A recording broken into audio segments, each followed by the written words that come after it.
Acércate a Indonesia.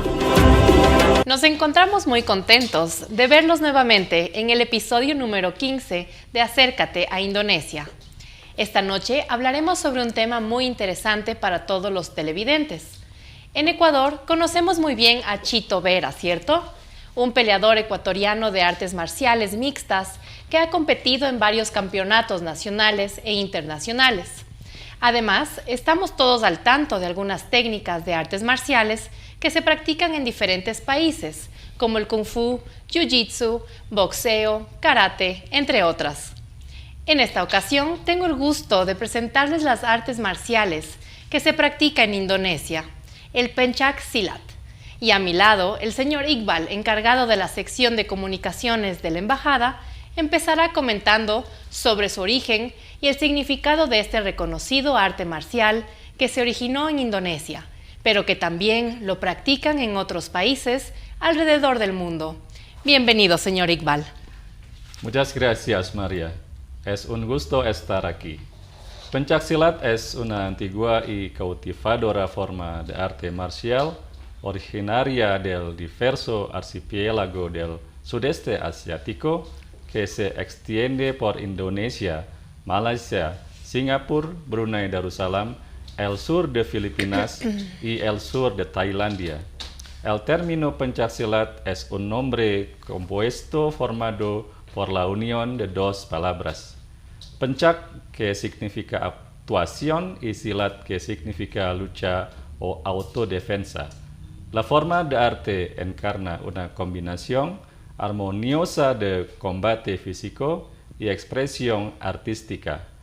A lo largo de la historia, Pencaksilat evolucionó a través de interacciones con diversas culturas, cada una de las cuales dejó su huella en las técnicas y la filosofía del arte.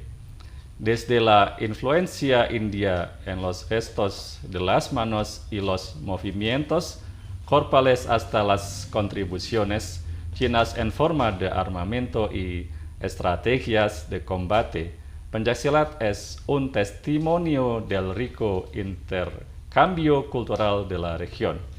Pencaksilat combina movimientos deportivos y de defensa personal con elementos artísticos, así como respiración y conciencia espiritual. Pencaksilat es esencialmente la totalidad de 4 aspectos integrados en uno solo, que son el arte, la autodefensa y el deporte, así como el aspecto mental espiritual. Qué interesante, señor Iqbal. ¿Podría darnos más detalles sobre estos 4 aspectos que están integrados en Pencaksilat? Claro, María. Primero, el arte.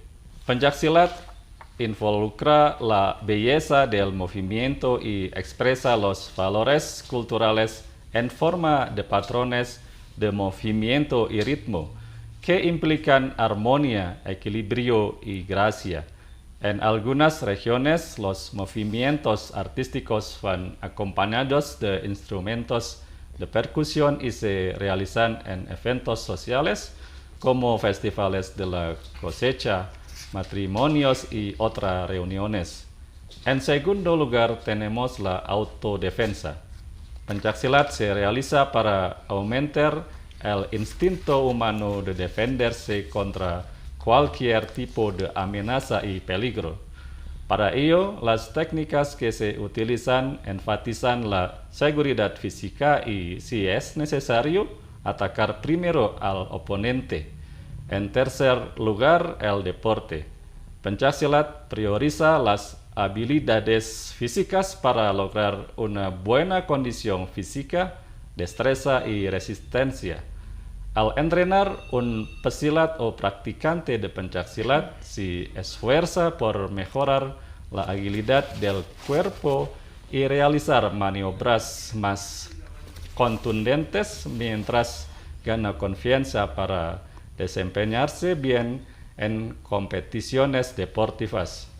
Y por último, como ejercicio espiritual, Pencaksilat se centra más en moldear el porte individual y el carácter del pesilat como corresponde a su filosofía espiritual.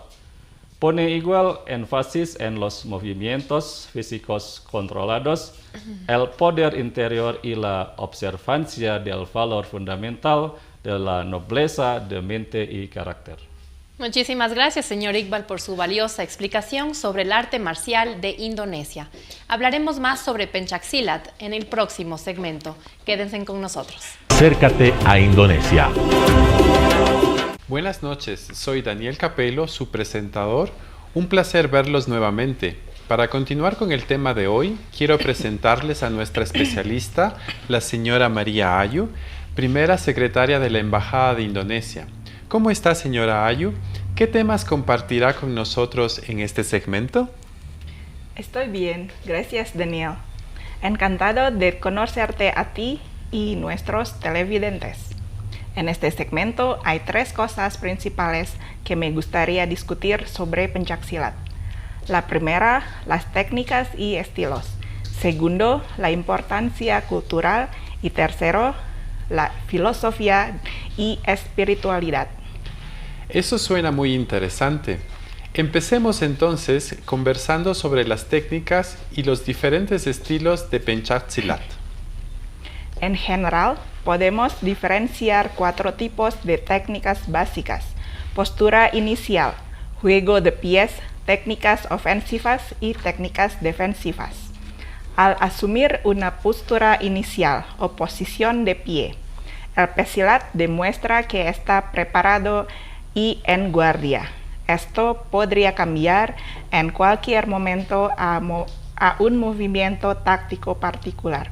Normalmente, en esta postura se emplean ambas piernas y brazos, que pueden implicar estar de pie, agacharse, sentarse o acortarse.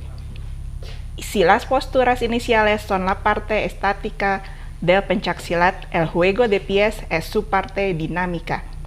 El determinar la dirección, el tipo y la táctica de la maniobra, el pesilat se mueve para defender o atacar.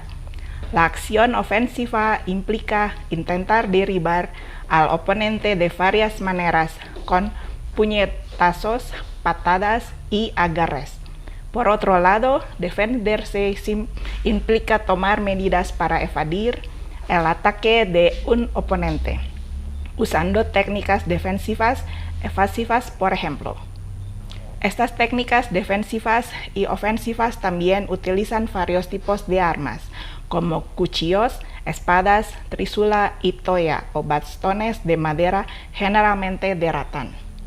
El arte de Pencaksilat se divide en numerosos estilos, cada uno de los cuales refleja la herencia cultural y la filosofía de su origen. Algunos estilos enfatizan movimientos fluidos, parecidos a los de una danza, mientras que otros se centran en golpes rápidos y precisos. La diversidad de técnicas dentro del Pencaksilat lo convierte en un arte marcial versátil adecuado para diversos escenarios de combate. Qué información realmente interesante para nosotros, señora Ayu. ¿Qué nos puede compartir sobre la importancia cultural, la filosofía y la espiritualidad que brinda Pencaksilat? Más allá de sus aspectos físicos, Pencaksilat tiene una inmensa importancia cultural. Tradicionalmente, el Pencaksilat se realiza durante celebraciones y rituales. Esta forma de arte resume los valores, creencias y la herencia de las comunidades del sureste asiático. Sus movimientos, que a menudo se asemejan a elegantes danzas, no solo muestran destreza física, sino que también transmiten la conexión del practicante con sus raíces culturales. Cada región tiene sus propios movimientos, estilos, acompañamientos, música y equipo de apoyo, que incluye trajes, instrumentos musicales y armas tradicionales utilizadas en Pencaksilat. El aspecto filosófico de Pencaksilat se entiende más allá de las técnicas de combate.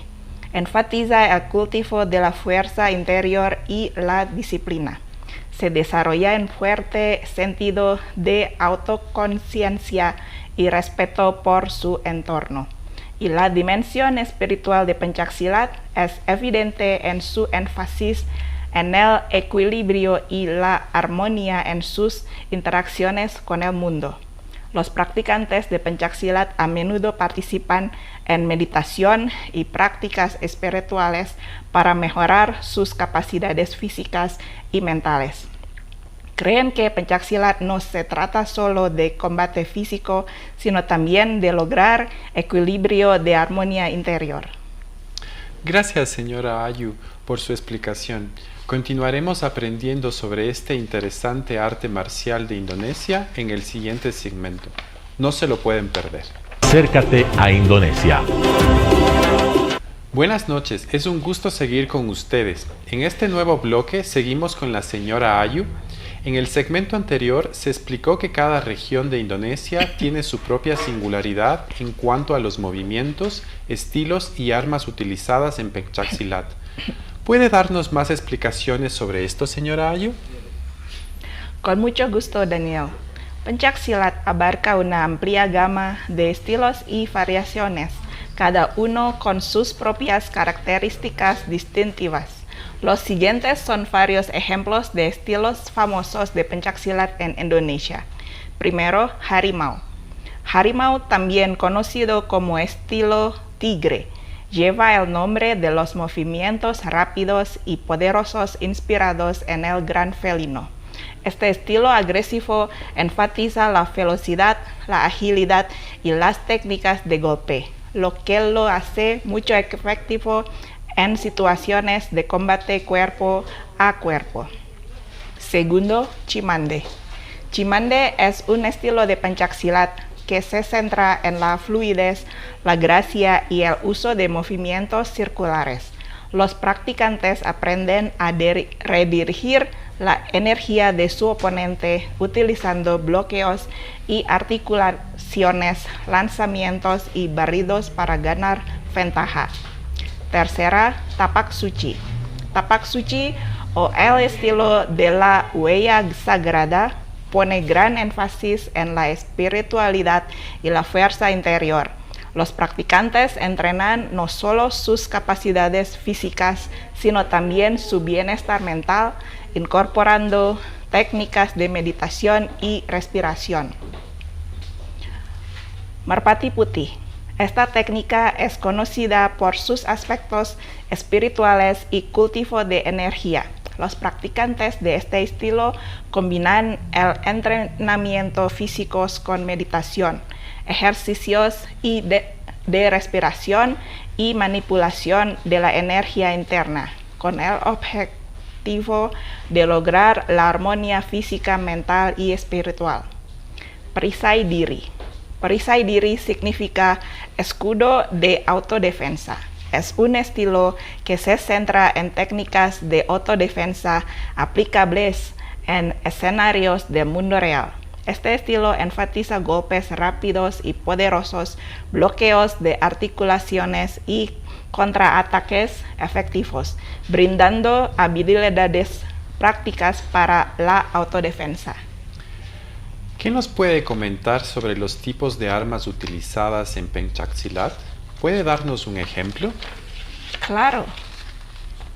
El Pencaksilat abarca una amplia gama de armas, cada una con sus propias características y distintos propósitos.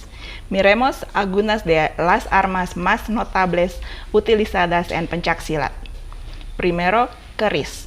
Keris es una daga tradicional con hoja ondulada, originaria de Indonesia.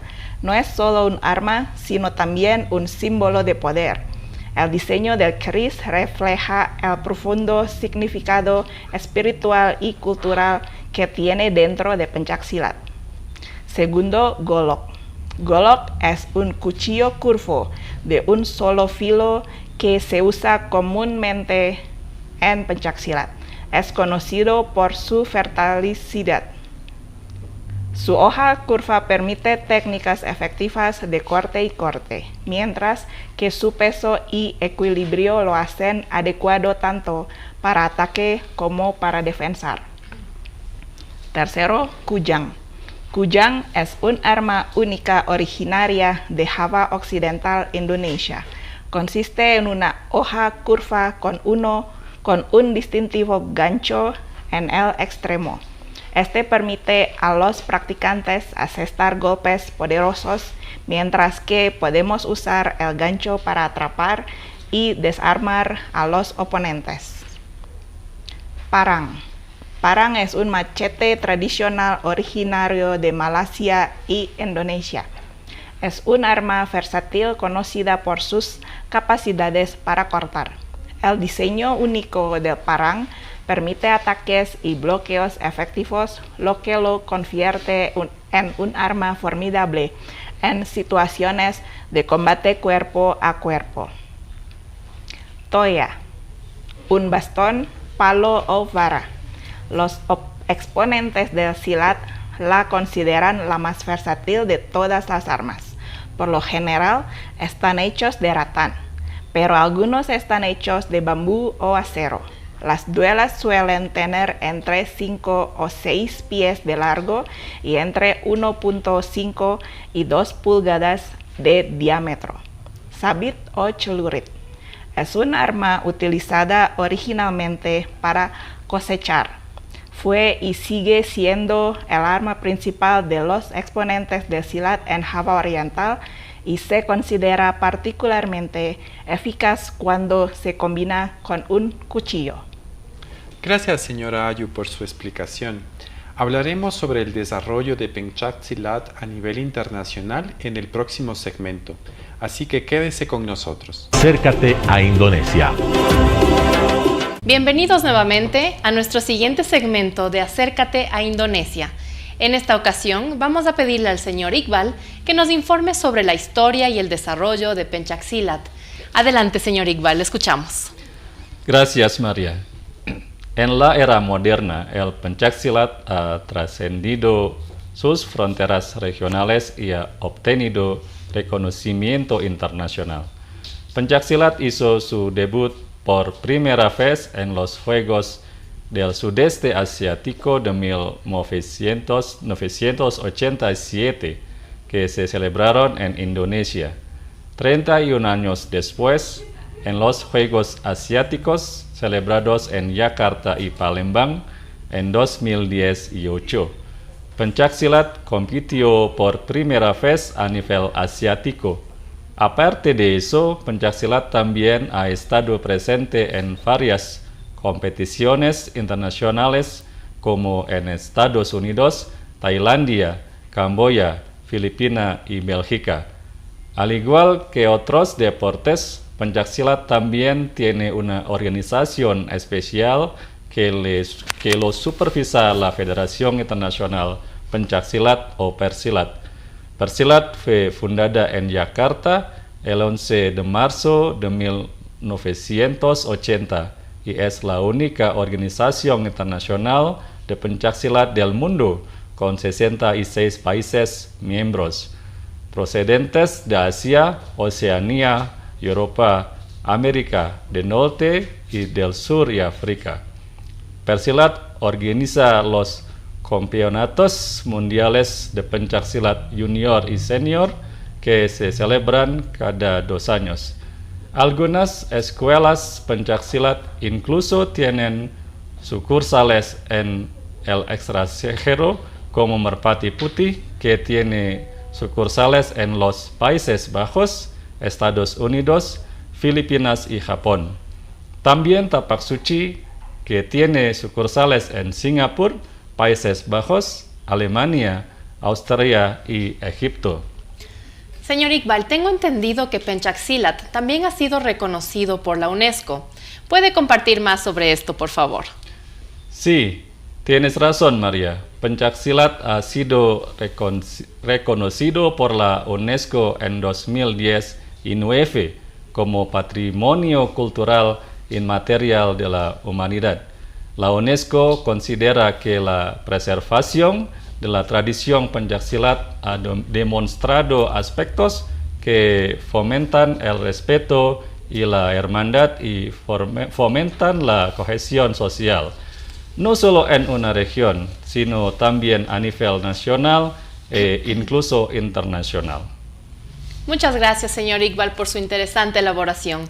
Después del descanso, continuaremos con el último segmento sobre Pencaksilat. Volvemos con más de Acércate a Indonesia. Acércate a Indonesia. Señor Iqbal, qué gusto volver a verlo en el último segmento del episodio de hoy. Cuéntenos, ¿qué cosas interesantes nos va a compartir en esta ocasión? Gracias, María. Para el último segmento me gustaría hablar sobre varias películas indonesias que presentan a Pencaksilat como parte de la historia. Merantau, la película que se estrenó en 2009 muestra Silat Harimau, uno de los sistemas silat más antiguos que existen. Esta película presenta a Iko Uwais y Yayan Ruhian, quienes también son artistas marciales de Pencaksilat. La Incursión 1. Redención. The Raid es una película de suspenso y acción indonesia de 2011, escrita y dirigida por Gareth Evans y protagonizada por Iko Uwais, Joe Taslim, Raisa Etapi y Yayan Ruhian. Esta película recibió elogios internacionales tras su estreno mundial en el Festival Internacional de Cine de Toronto. La Incursión 2. Brandal. Esta película es la desenlace de The Raid, Redemption y se estrenó en 2014. Tanto The Raid 1 como The Raid 2 muestran el arte marcial tradicional indonesio de Pencaksilat.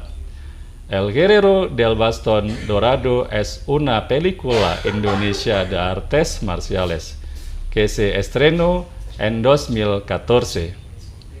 La película revivió el género histórico silat que había estado ausente del cine indonesio en años anteriores. Wiro Sableng es una película de comedia de acción indonesia de 2018 basada en la serie de novelas Wiro Sableng de Bastian Tito. En esta película, todas las acciones de Pencaksilat están envueltas en un movimiento con ciertos nombres. Estos movimientos son el sello distintivo de Pencaksilat. Sí que ha sido un tema muy sorprendente el que hemos tenido el día de hoy. ¿Tiene tal vez algún comentario final para comentarnos, señor Iqbal? Sí, María. A medida que profundizamos en el mundo de Pencaksilat, obtenemos una apreciación más profunda de su herencia, sus practicantes y los valores. Pencaksilat es un testimonio de la fuerza del cuerpo y el espíritu humano, y su legado continúa inspirando y empoderando a personas de todo el mundo. Muchísimas gracias, señor Iqbal. Nosotros felices de haber aprendido sobre el arte marcial de Indonesia, mismo que engloba aspectos del ámbito mental y espiritual, y además la práctica de la autodefensa. Nos vemos nuevamente en el próximo episodio de Acércate a Indonesia. Selamat malam, tan sampai jumpa lagi.